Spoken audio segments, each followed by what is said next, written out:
जयपुर की सड़कों पर रात के सन्नाटे में शहर के बाहरी इलाके में स्थित पुराना सिटी हॉस्पिटल अपनी डरावनी खामोशी से और भी डरावना लग रहा था।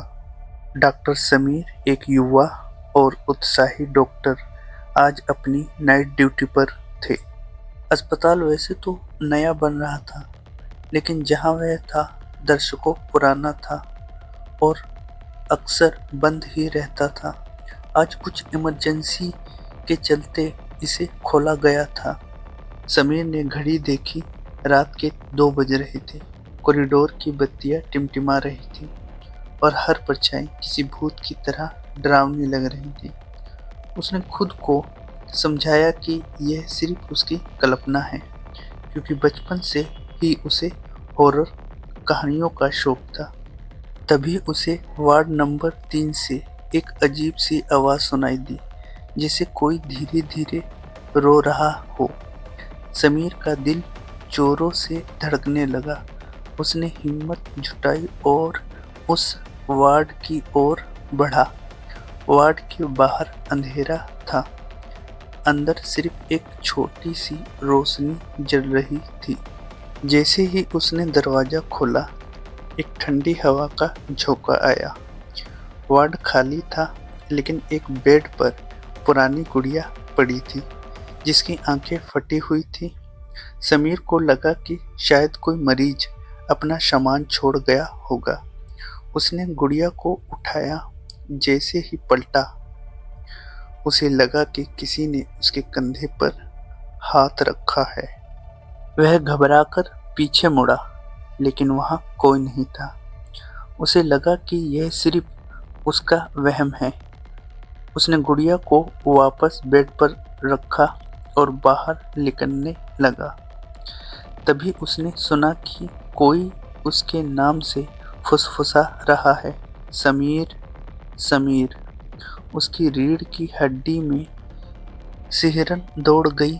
आवाज इतनी नजदीक थी कि उसे लगा कि कोई उसके पीछे खड़ा है। उसने तेजी से पलटा, लेकिन फिर भी कोई नहीं था। अब उसे पक्का यकीन हो गया था कि कुछ गड़बड़ है। वह वार्ड से बाहर भागा और सीधा नर्स स्टेशन पर पहुंचा। वहां एक नर्स शांति देवी सो रही थी। समीर ने हांफते हुए उसे जगाया और सारी बात बताई।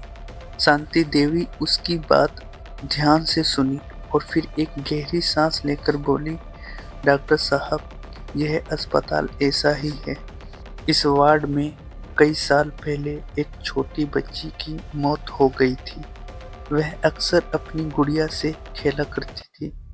लोग कहते हैं कि उसकी आत्मा आज भी यहीं भटकती है।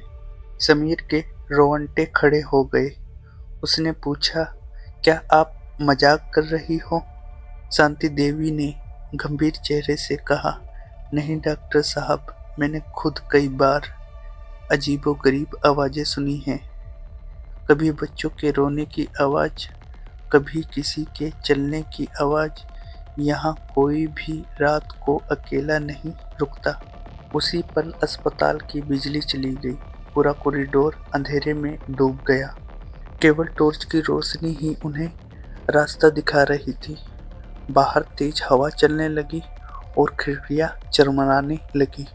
तभी उन्हें वार्ड नंबर 3 से एक तेज आवाज सुनाई दी। आवाज इतनी डरावनी थी कि दोनों के कदम वहीं जम गए।